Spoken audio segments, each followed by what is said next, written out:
astele.tv.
Hola, ¿qué tal? ¿Cómo les va? Les saludamos agradeciendo que, como cada semana, nos sigan en este espacio de análisis político, la agenda del emprendedor de astele.tv. Les saluda Raúl Fraga y, como cada semana, damos la bienvenida a quien hace posible también este espacio de reflexión, el periodista multimedia José Sobrevilla. Bienvenido, Pepe. Muy buenas tardes, Raúl. Buenas tardes a quienes nos siguen. Y de qué manera les agradecemos a todas las comunidades digitales que nos siguen a través de esta señal global de astele.tv, la primera televisora fundada con todas las reglas del juego de los nuevos tiempos de las tecnologías de la información y la comunicación. El día de hoy tendremos una muy interesante conversación con el senador Emilio Álvarez y Casa, quien abordará un tema crítico, justamente la crisis de los derechos humanos en el gobierno de la Cuarta Transformación que preside Andrés Manuel López Obrador. Y como cada semana también abrimos este espacio con la aportación de nuestro cartonista, el talentoso siempre, Luis. Adelante, Luis. Muchas gracias, Raúl. Bueno, pues en torno a este tema muy extenso de los derechos humanos, evidentemente, bueno, pues hay un mar, un sinfín, un universo de opiniones, de sabiduría, de mucho que decir. Pero bueno, mejor me voy al cartón, ¿verdad? No se diga más, me voy al cartón y creo que en algunos trazos voy a revelar, creo que varias cosas. Tenemos aquí una imagen adversa a los derechos humanos. Un ciudadano pues, en situación lamentable, todo golpeado, aquí vendado, en fin. Aquí se ve visiblemente. Pero bueno, vamos a ir deshilando, vamos a ir aquí analizando. Primero tenemos el primer libro que es este, en el cual se pregunta uno, ¿es desechos humanos? Desechos humanos, evidentemente no queremos desechos humanos en nuestro país. Vamos a lo siguiente. Aquí en la estructura que sigue, la que va, tenemos este que dice, ¿desechos humanos? Evidentemente la respuesta es no, no queremos esto. El siguiente tenemos esto que es humanos derechos, sí, evidentemente sí queremos humanos derechos y al final la pregunta que tendríamos es derechos humanos, evidentemente es hoy, mañana y siempre. Mientras que en la imagen, el ciudadano dice, México, sí. Ahí está el cartón, los trazos del día de hoy. Excelente, muy bien, con Muchas esa gracias. puntual manera de reflexionar, de proponer y de poner a pensar además los asuntos de atención especial en la agenda. Muchas gracias, Al Luis. contrario, muchas gracias, un placer. Gracias. Gracias. Pepe Sobrevilla, esta mañana en la conferencia del presidente Andrés Manuel López Obrador, en la mañanera de este lunes 14 de octubre de 2019, se abordaron temas muy importantes que tienen que ver con los derechos humanos.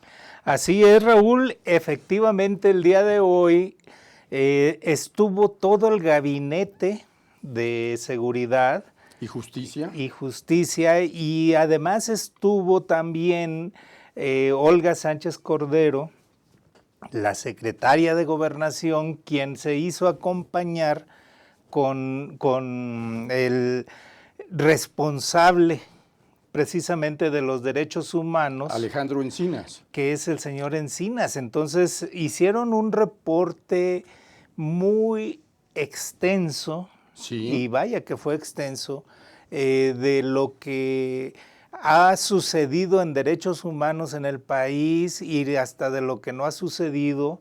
Y sí, precisamente no hubo preguntas-respuestas porque mañana, precisamente martes, va a estar otra vez todo el gabinete bien, para responder todas las dudas. Nos dieron la oportunidad de hacer la revisión absoluta de cada una de las cosas que se plantearon.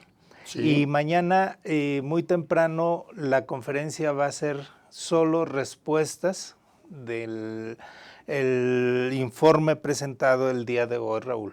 Muy bien, muy interesante. Como ustedes saben, el periodista José Sobrevilla cubre todas las mañanas esta conferencia del presidente de la República en el Palacio Nacional y conoce de viva voz, en el momento justo en el que están sucediendo las cosas, cómo y de qué manera se van subsecuentemente ensalzando los temas claves de la agenda de atención especial en el país.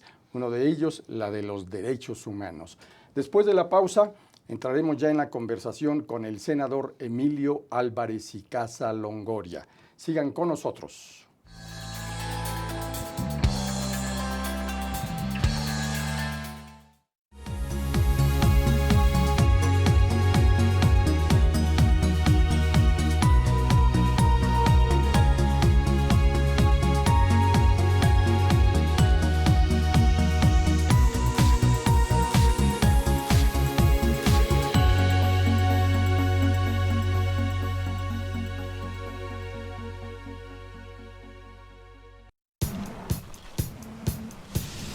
Para cuando sudamos la camiseta.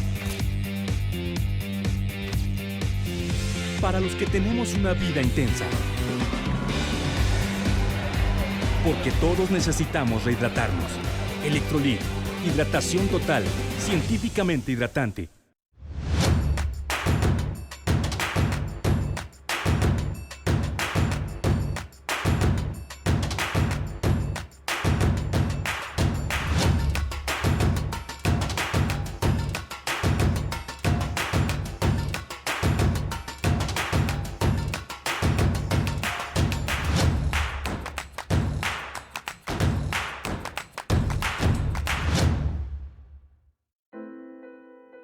Fue en estas aulas y en estos pasillos que durante más de 4 años y medio tuve la oportunidad de adquirir conocimientos, cultivar buenas amistades y reforzar valores que rigen mi vida. En mi gestión al frente de Jardines de México, trabajando con responsabilidad y honestidad, y en conjunto con un grupo multidisciplinario, hemos podido colocarnos como un punto emblemático del estado de Morelos y llegar a ser reconocidos como el jardín floral más grande del mundo. UNILA es más. Visita unila.edu.mx y conoce nuestra oferta académica.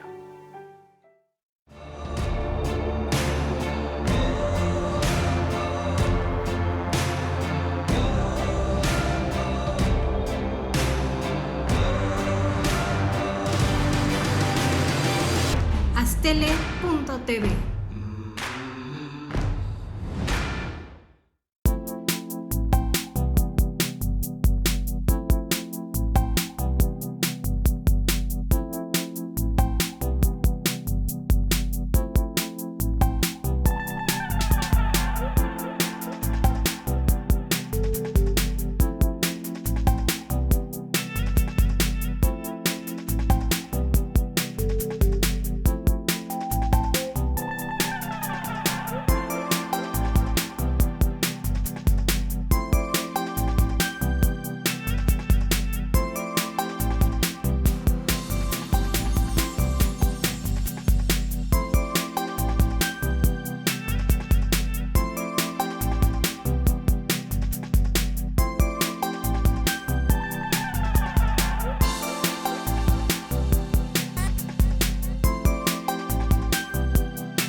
Astele.tv.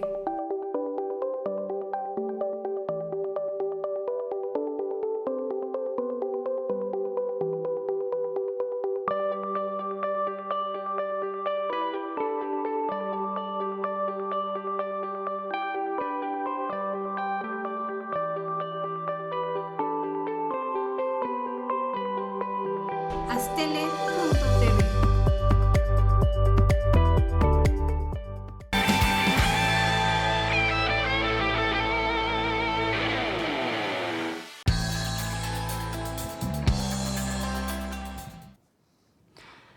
Gracias por continuar en este espacio, la agenda del emprendedor de Astele.tv.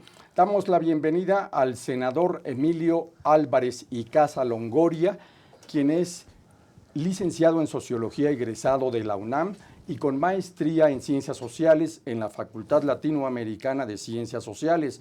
Además, tiene una muy importante carrera académica que le ha permitido trabajar en diferentes instituciones y universidades del país, lo mismo que ha colaborado en distintos medios de comunicación y sobre todo, desde hace varios lustros, se dedica profesionalmente a la defensa de los derechos humanos.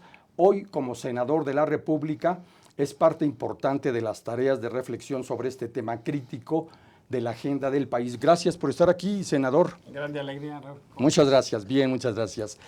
Y Bienvenido, senador. Un grande gusto, ¿cómo está? muy bien, muchas gracias. Si queremos de entrada preguntarte, ¿cuál sería el diagnóstico muy preciso que tú harías sobre los derechos humanos en la agenda del gobierno de la Cuarta Transformación que preside Andrés Manuel López Obrador? Es un gobierno que empieza con una alta expectativa en esta materia, sobre todo por la narrativa en campaña.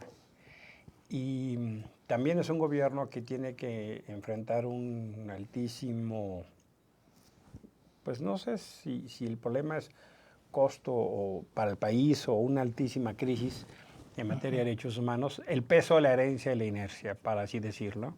Venimos de una gravísima crisis y que yo diría ya a un año de la elección, casi a un año de gobierno, pues ya no se puede hablar solo del pasado. Y me parece entonces que caminamos ya por el borde de una, yo creo, mayoritaria decepción en la agenda de derechos humanos. Eso es. Habiendo luces, habiendo algunos signos positivos, en realidad se están presentando una serie de fenómenos que están ahondando esta crisis y por otro lado señales que en su conjunto empiezan a ser una enorme decepción. ¿Cuáles serían esos puntos positivos que tú identificas? De los positivos que yo indicaría, veo algunos actos en materia de justicia transicional, entendida como ese acto para la revisión del pasado, que se da casi siempre en cualquier contexto de país o momento país de cambio de gobierno o régimen. Por ejemplo, la Comisión de la Verdad de Ayotzinapa, me parece un hecho a considerar. Algunos eventos de disculpa pública que se han hecho, por ejemplo, con algunos de los casos de la guerra sucia emblemáticos. Así es. Sí. También me parece que hay algunos signos positivos en el equipo inicial que pudo haber estado en la Secretaría de Gobernación, por ejemplo, Alejandro Encinas, y algunas otras señales que podría ver de manera focalizada, por ejemplo, algunas amnistías o perdones a presos políticos, por ejemplo, defensores del agua y el medio ambiente, o gente que estuvo en la resistencia a los casos de la reforma educativa. Claro. Pero más como encapsulados, porque la discusión, esa discusión de la justicia transicional es mucho más grande y ahí sí veo claras señales de algo bordando en el engaño, ¿no? En ese sentido, senador, le queda de ver una explicación muy grande el gobierno de la Cuarta Transformación, tanto al ejército como a las Fuerzas Armadas, policiales, porque no les han permitido ahora sí que aplicar la ley. Simplemente tienen que aguantar humillaciones y todo esto. Incluso hoy en Aguilillas hubo una matanza De 13 policías. ¿No? de policías.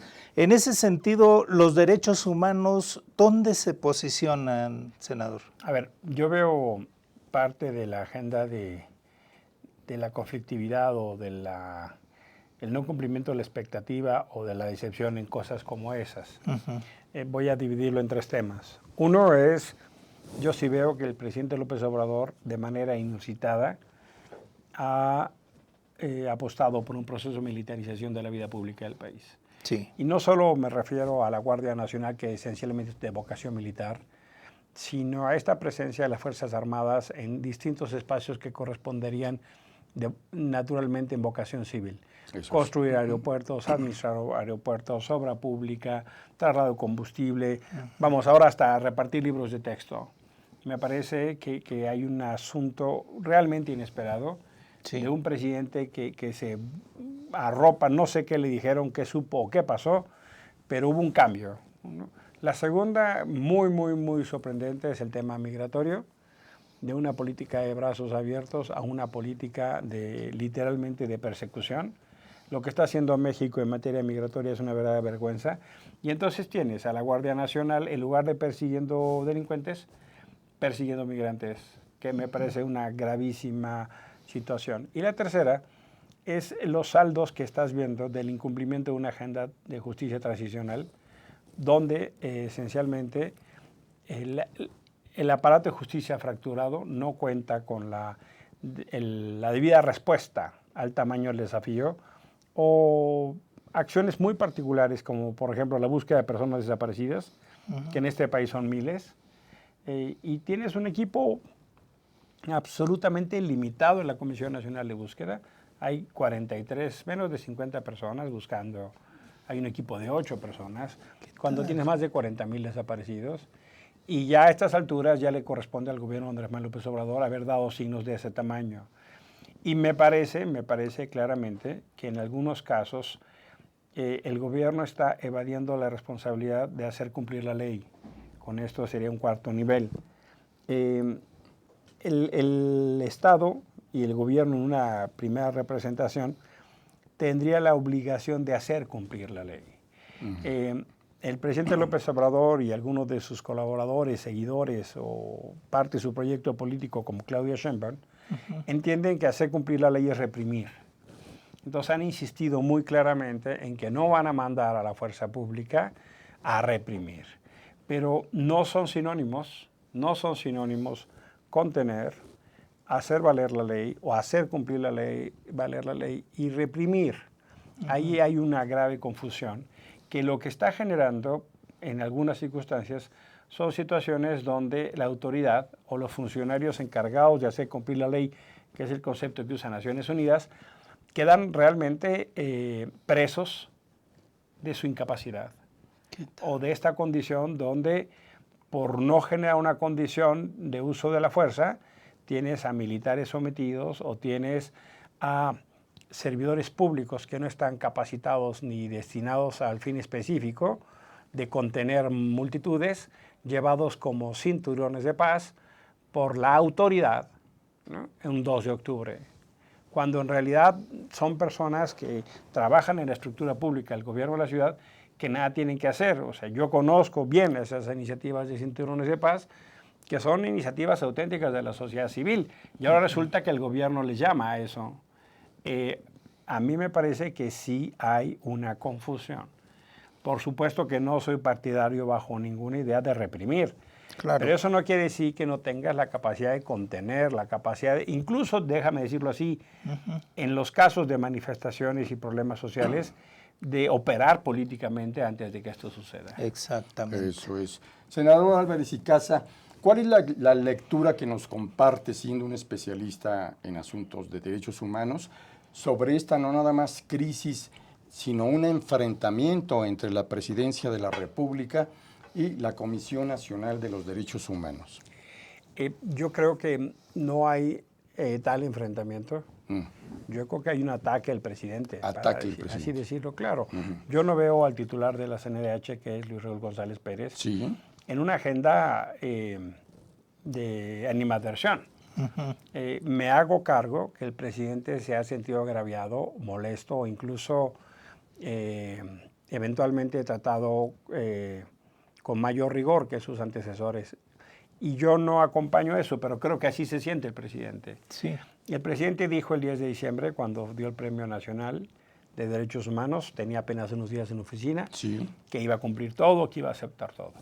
Pero cuando la CNDH empezó a decir, a ver, esto de la Guardia Nacional así hecho está mal, esto de la ley de austeridad así hecho está mal, esto de estancias infantiles está mal, el presidente empezó a tomar una enorme distancia y eso obedece a que el presidente es un personaje que es muy fácil para la crítica, pero es muy sensible cuando lo critican o cuando guardan distancia respecto a sus ideas. Yo puedo entender, no acompañar, que el presidente no acepte la recomendación de las estancias infantiles, pero me parece muy lamentable los términos en los que eso se hace y generar entonces todo un ataque hacia la CNDH, diciendo que la CNDH antes no atendía, incluso diciendo cosas que son mentiras. Por ejemplo, dijo que no habían atendido la guardería ABC, lo cual no fue cierto. O sea, te toma 20 segundos en Google para saber que eso no es así. Claro. Entonces, o el presidente está mal informado, o el presidente quiere mal informar, o el presidente está mintiendo. Pero en todo caso, está diciendo cosas que no corresponden a la verdad. Y yo debo decir que no es la primera vez que esto pasa. No me sorprende mucho. Eso es. Mira, José, yo estuve en la Comisión de Derechos Humanos del Distrito Federal, entonces te consta. Y Andrés Manuel en ese momento fue a uno de 4 informes. Mira. ¿No? En ese momento también dijo que aceptaría todas las recomendaciones y no acabó pasando eso. Ya. También generó una condición de una crítica a la Comisión de Derechos Humanos. Me hago cargo, y eso lo reconozco, él nunca me habló para decirme, oye, no saques tal o cual recomendación. Pero si el jefe de gobierno genera un estado de animadversión, su equipo se repliega. ¿Qué es lo que estamos viendo ahora? Por supuesto que Luis Raúl mandó recomendaciones muy críticas a Peña y eso le generó también una tensión. ¿Y por qué digo eso? Porque el trabajo de un defensor de derechos humanos no es aplaudir al gobierno. Claro. El trabajo de un defensor de derechos humanos es defender a las víctimas. Por ejemplo, a los 330,000 niños que quedaron sin guarderías infantiles y a las 50,000 madres o padres que de repente quedaron sin opción para llevar a cuidar a sus hijos e hijas en cosas donde ellos pudieran ir a trabajar. Claro. Dicen que se ha sustituido porque dan dinero, pero las cosas no son así. Hasta hubo la ocurrencia de pedir que los abuelos los cuidaran, ¿no?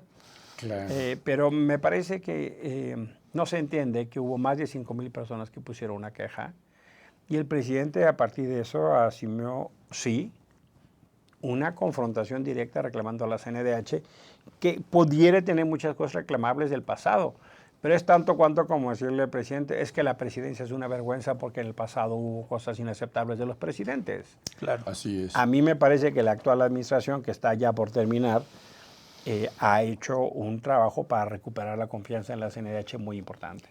¿Y hasta dónde mete ruido esta situación anticlimática para el proceso de sucesión en la CNDH? Yo creo que mete mucha atención porque yo veo pues que mucha gente decidió no participar del proceso porque no quería tener una confrontación con López Obrador y porque con independencia de lo que fueran a hacer, si hicieran mínimamente bien su trabajo, si con un mínimo aceptable, iban a acabar confrontados con López Obrador.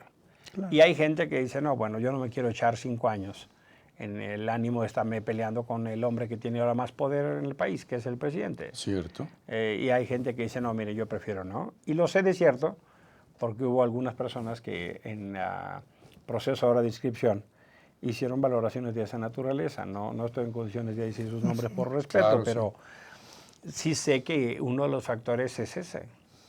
Interesante y crítico. Adelante, no, y lo importante también es en qué contexto se está dando esta sucesión en la Comisión Nacional de Derechos Humanos, Emilio. Mira, yo creo que eso es un tema muy crítico. Sí. Me hago cargo de que muchos temas de violencia están instalados, pero sí ya es responsabilidad del actual gobierno disminuir o aumentar. Claro. Y lo que yo no estoy viendo es que la intervención del gobierno esté disminuyendo. Hay indicadores que son muy claros, como por ejemplo el mayor asesinato de periodistas, el asesinato sin precedente de defensores del territorio y defensores de derechos humanos, los indicadores a la alza en materia de violencia, que no ceden, ¿no? No. Hemos visto incluso casos muy lamentables como los de Veracruz, donde fue primeramente el lugar de despliegue de la Guardia Nacional. Coatzacoalcos, y hay unas tragedias. Michoacán, la propia Ciudad de México, los números no cambian, No. a pesar de que tienen ya la Guardia Nacional. Diría entonces, el gobierno no está tomando las decisiones con el empaque suficiente. Lo mismo pasa en el tema, por ejemplo, de la búsqueda de personas desaparecidas. Ya hablábamos de la limitación de ese equipo. Teníamos una crisis grande en materia de servicios médicos forenses. A un año esa agenda pues no ha avanzado mucho. Qué bueno que reconozcan los problemas, pero eso no es suficiente. Esto es. Nunca. Después de la pausa continuamos con el senador Emilio Álvarez y Casa. Sigan aquí.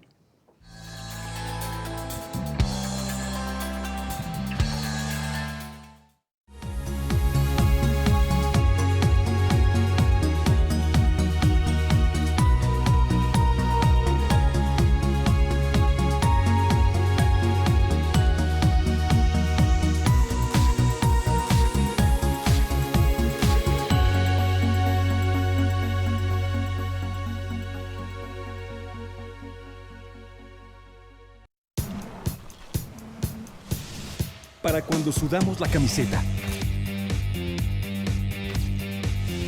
Para los que tenemos una vida intensa. Porque todos necesitamos rehidratarnos. Electrolit, hidratación total, científicamente hidratante.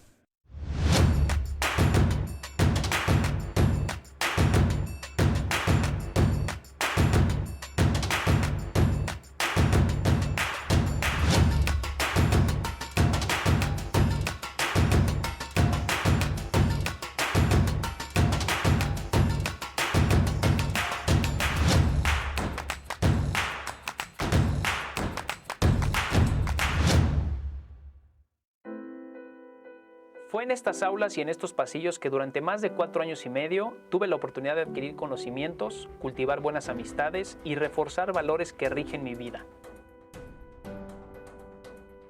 En mi gestión al frente de Jardines de México, trabajando con responsabilidad y honestidad, y en conjunto con un grupo multidisciplinario, hemos podido colocarnos como un punto emblemático del estado de Morelos y llegar a ser reconocidos como el jardín floral más grande del mundo. UNILA es más. Visita unila.edu.mx y conoce nuestra oferta académica.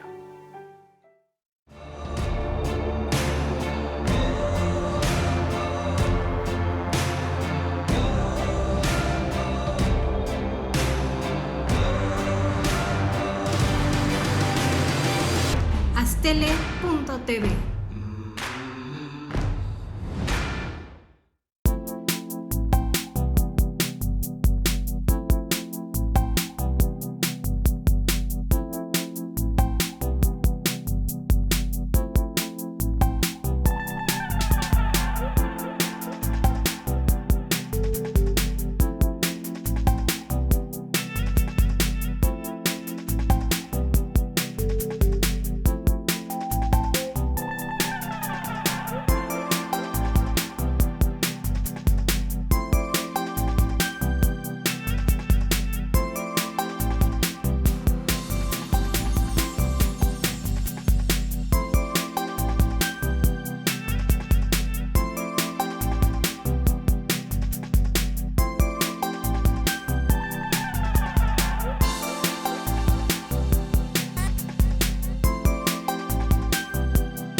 Astele.tv.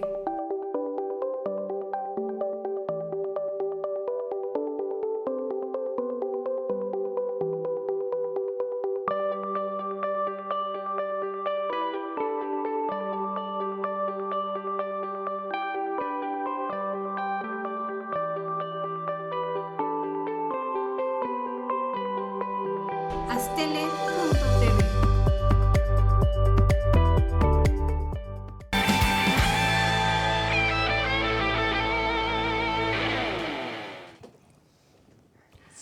Pepe Sobrevilla, adelante, por favor. Gracias, Raúl. Pues estamos platicando en la Agenda del Emprendedor con Emilio Álvarez y Casa, el senador, y preguntándote cómo recibiste los datos de esta mañana que dio Alejandro Encinas con Olga Sánchez Cordero en la mañanera, Emilio.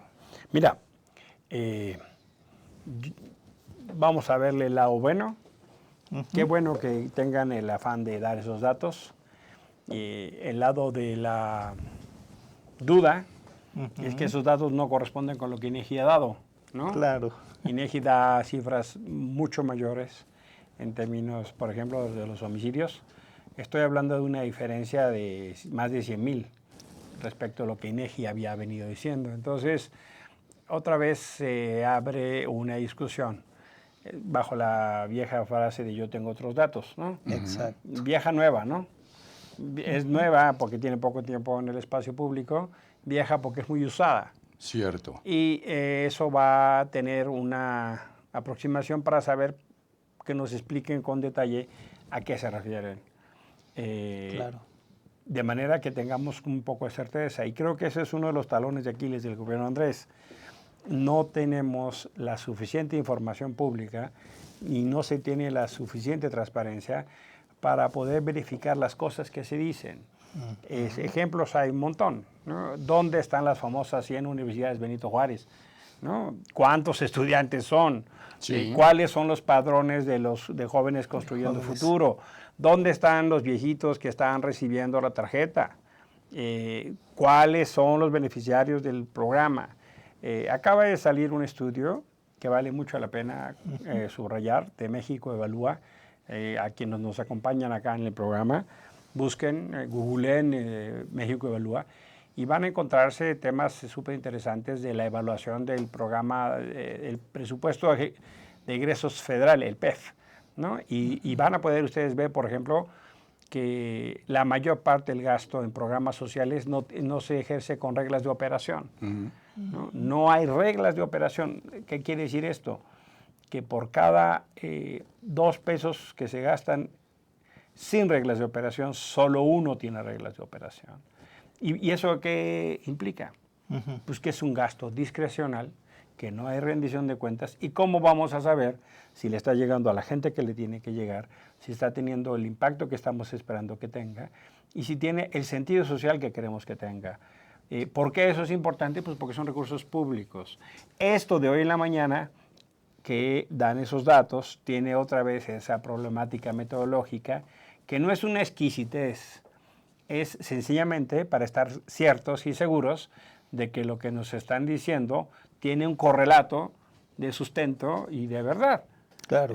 Y si van a cambiar los indicadores, bueno, díganos porque pues sí hay una enorme discusión. Cierto.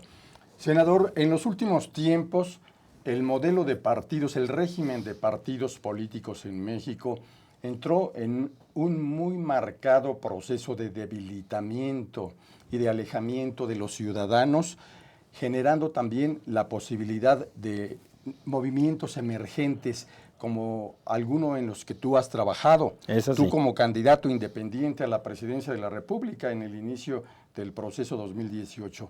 ¿Qué es lo que ahora tendría que hacerse para generar una agenda de acompañamiento entre las fuerzas políticas y los ciudadanos afectados en esta crisis con un telón de fondo muy grave en los derechos humanos en México? Mira, yo pienso que hay que reconocer que este problema es no solo de México, es un problema general. Cierto. Vamos a decirle la insatisfacción en la democracia que se ha trasladado a la insatisfacción de la democracia. Eso, bien dicho.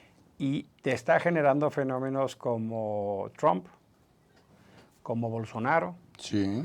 como algunas figuras europeas, o Así como extremos como los de Putin, o presidentes en África o en Filipinas, que como campaña de gobierno van a decir, hombre, vamos a matar a personas en situación de calle y homosexuales y llevamos 5,000 y vamos por más.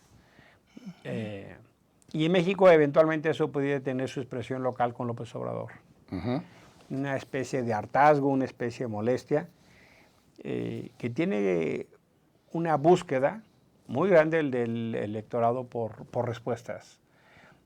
Están ganando los outsiders, ¿no? Los de fuera, los antisistema, por así decirlo, aunque fueran de signos distintos. Sí. Andrés Manuel López Obrador y Trump son de signos distintos, pero tienen características muy similares.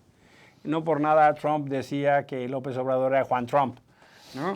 O sea, tienen esta cosa de la posverdad, esta idea del enojo, esta cosa del contacto directo del gobernante con la gente, esta cosa de los fake news, ¿no? Y de las redes sociales. Y de las redes sociales. Entonces, hay una resignificación de cómo se hace la política. Yo pienso que en México eso todavía tiene que procesarse. Yo veo a unos de los colegas en el Senado que me parece que no acaban de entender qué pasó el 1 de julio, no solo por el tsunami, sino por el diagnóstico. Yo emplearía la imagen de que el 1 de junio ganó el enojo.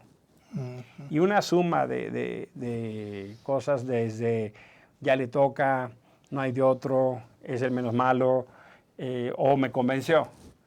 Pero hay cosas que hay que estar muy claros que son indefendibles.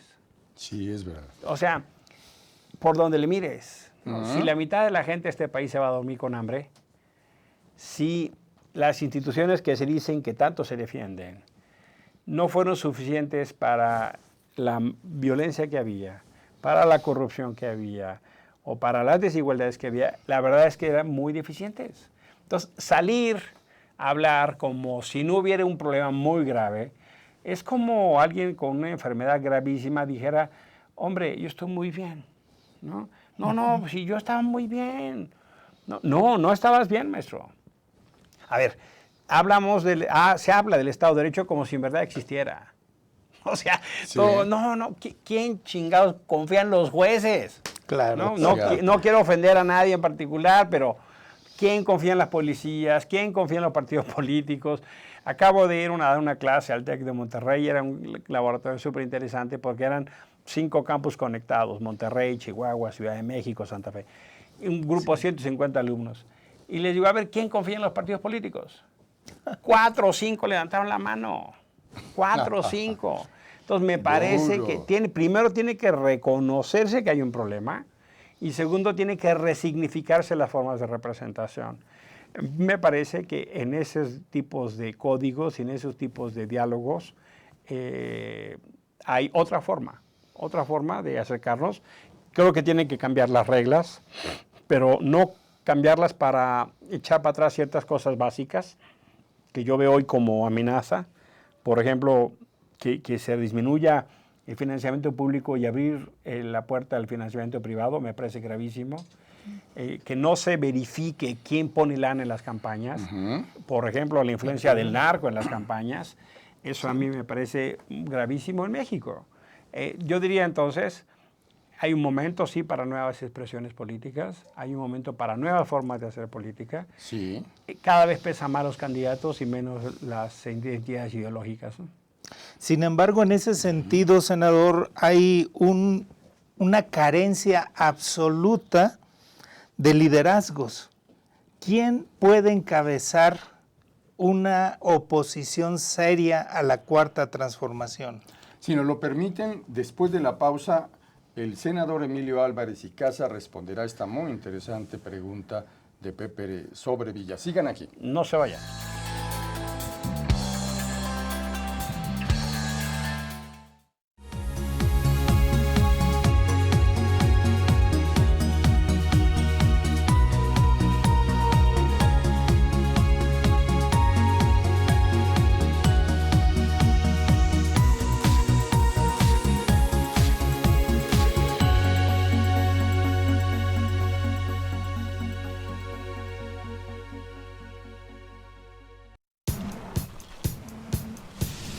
para cuando sudamos la camiseta.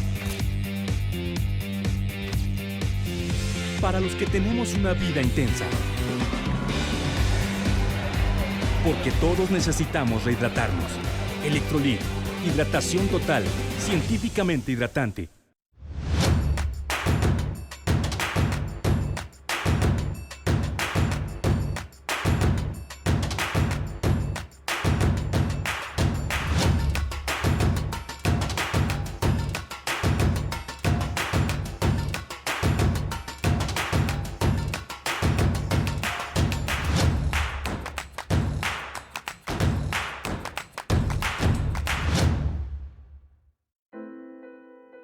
Fue en estas aulas y en estos pasillos que durante más de 4 años y medio tuve la oportunidad de adquirir conocimientos, cultivar buenas amistades y reforzar valores que rigen mi vida. En mi gestión al frente de Jardines de México, trabajando con responsabilidad y honestidad, y en conjunto con un grupo multidisciplinario, hemos podido colocarnos como un punto emblemático del estado de Morelos y llegar a ser reconocidos como el jardín floral más grande del mundo. UNILA es más. Visita unila.edu.mx y conoce nuestra oferta académica.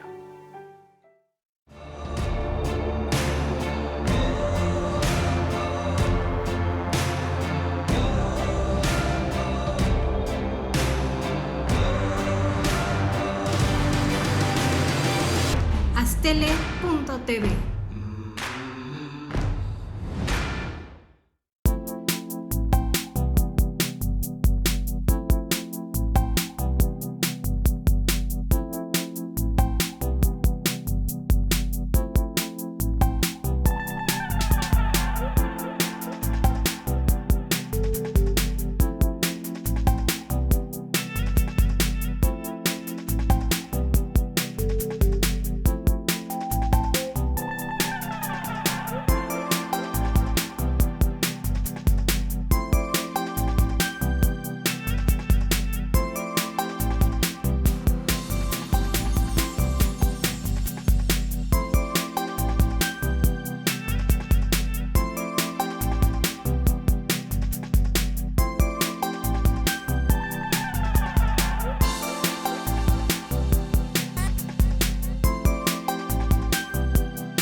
Astele.tv.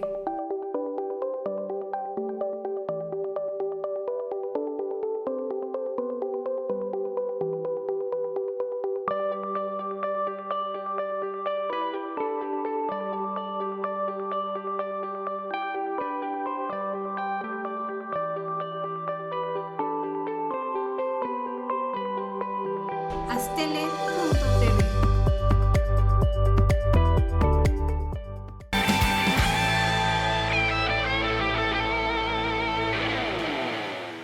Gracias por continuar en la agenda del emprendedor. Estábamos platicando con el senador Emilio Álvarez y Casa y te preguntábamos, Emilio, antes de irnos al corte, ¿qué viene en todo este asunto de derechos humanos? ¿Qué esperamos, además? Mira, yo creo que las crisis hacen sus liderazgos. Sí. Veo que tendrán que presentarse nuevas formas y expresiones en términos de una acción política. Sí. También veo que Morena está empezando con los propios desafíos de su composición, ¿no? Ya vimos una primera probadita con las elecciones de este año. Ahora estamos viendo el agarrón que se están dando para la presidencia. Sí. Vimos la batalla en el Senado, ¿no? Claro. Se agarraron del chavo. Terrible esa. Martí y Monreal se dieron, pero hasta con... Yo decía, hombre, no nos embarren a todos, ¿no? Más respeto con el pasaje. Yo nada más, oye, los patadas que se daban. Claro. A ver, pues ¿quién quedó, no? O sea, uno se asomaba. Entonces, no doy las cosas por sentadas, ¿no? Yo le hacía una referencia a algún colega y le decía, a ver, piénsate en 2006 y dime cómo veías a Enrique Peña Nieto en 2006. Claro. Eventualmente no se veía con lo que se construyó tiempo después. Las crisis y los contextos hacen sus propios liderazgos. Ciertamente hay una oposición que más que diría yo oposición son oposiciones, no necesariamente construida y de una sola identidad, no lo creo. El PRI, el PAN, el Movimiento Ciudadano, lo que fuere el PRD, el Verde u otros liderazgos, en mi caso que estoy en el Senado con la iniciativa Ahora y otros, pero veo que va a haber todavía mucho reacomodo. Es un momento de país donde estamos repensando muchas cosas. Veo muchos jóvenes en búsqueda, muchos jóvenes, y el primer dato es que del 18 al 19 la participación cayó. Ese es el primer dato. Puebla fue un ejemplo, Sí. ¿no? de cosas que habrá que revisar en dos sentidos. Una, la votación fue como la mitad. Y dos, hay fenómenos que estamos estudiando muy a detalle en Puebla, porque hay cosas que no están claras, Pepe, Raúl. ¿Cómo es sí que el PT tiene el 10% más de su votación cuando votó la mitad de la gente? Así es. ¿Cómo así? Claro. ¿Cómo así que hubo distritos donde Barbosa tuvo más votación que Andrés Manuel en el 18, con la mitad de la votación? ¿Qué tal? Hay ahí cosas que, en mi opinión, parecieran producto de una operación electoral muy elaborada por vía del PT y del Partido Verde, y estamos haciendo un análisis muy detallado que daremos a conocer más adelante, porque ya son las primeras elecciones en los tiempos de López Obrador, que ponen alerta, ¿no? en cosas de los fenómenos locales. La ley Bonilla en Baja California, que parece que están empeñados en hacer un laboratorio de cara a beneficio de Andrés, que cada vez que quiere matar la discusión más la aumenta al decir que el pueblo manda, ¿no? sin atender pues, los términos y formas en los que fue electo.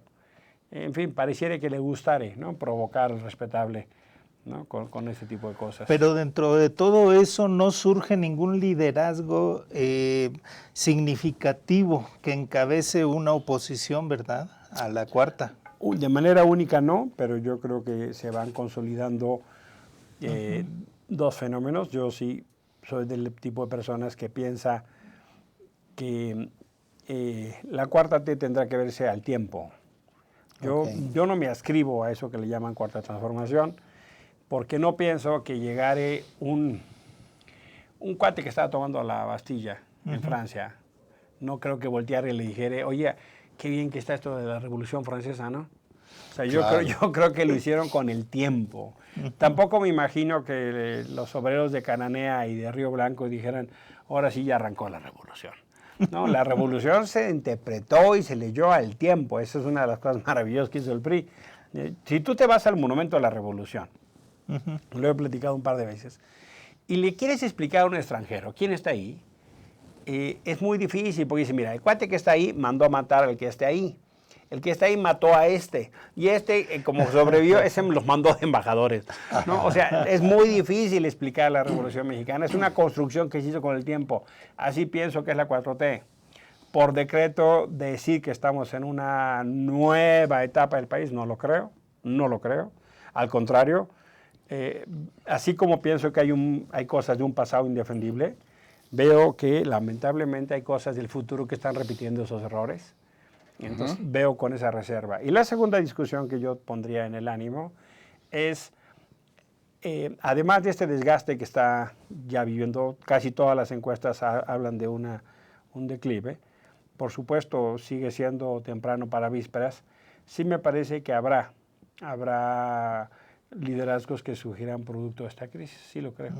Es posible. Pues, senador, ¿cómo se ve México en esta situación crítica de los derechos humanos en el contexto global, en la visión internacional sobre México? Mira, el imaginario tiene que ver mucho con que la izquierda llegó al poder. Podemos o no estar de acuerdo con esa afirmación. Hay quien dice, no, hombre, ¿cuál izquierda? ¿No? ¿Cómo así? Pues si están los que eran la mafia del poder, ahora son los consejos asesores. La política económica es absolutamente neoliberal. No han cambiado las cosas. El Tratado de México, Canadá, Estados Unidos es peor que el TLC y Andrés Manuel pide que lo firmen, ¿no?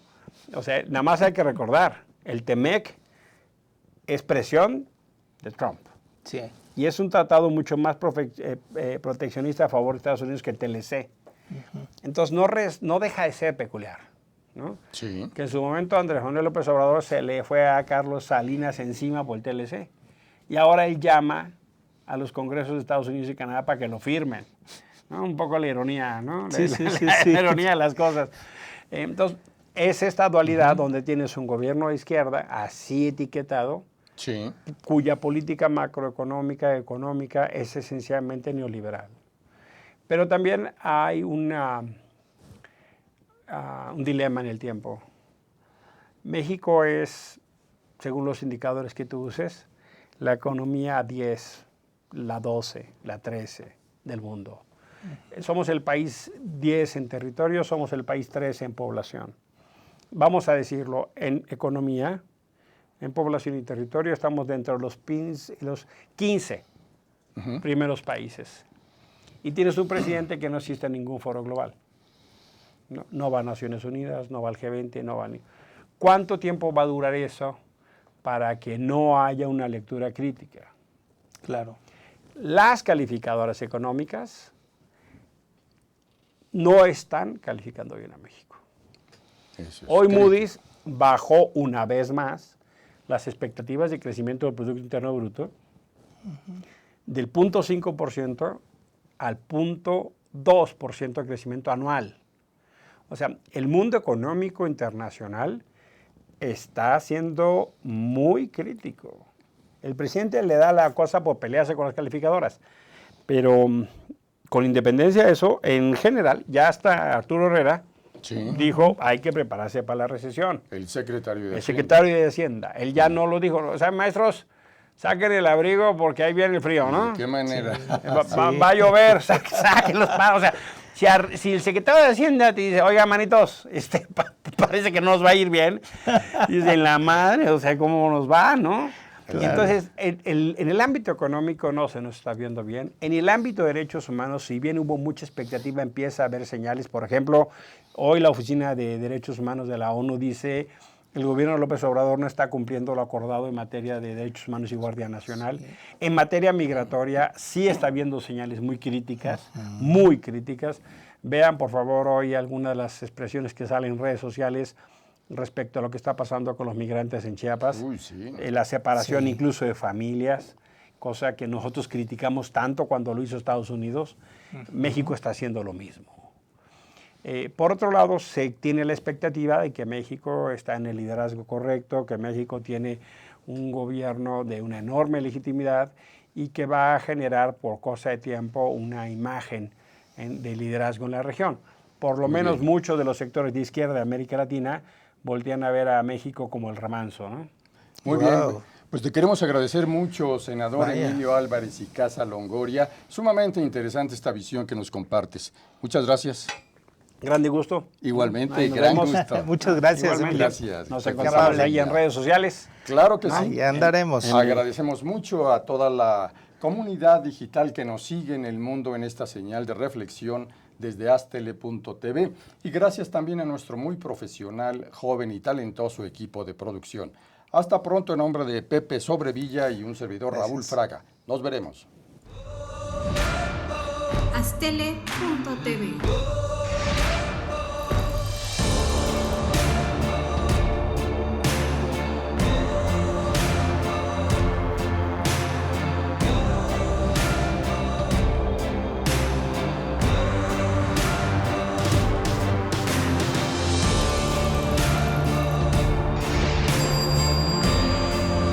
Astele.tv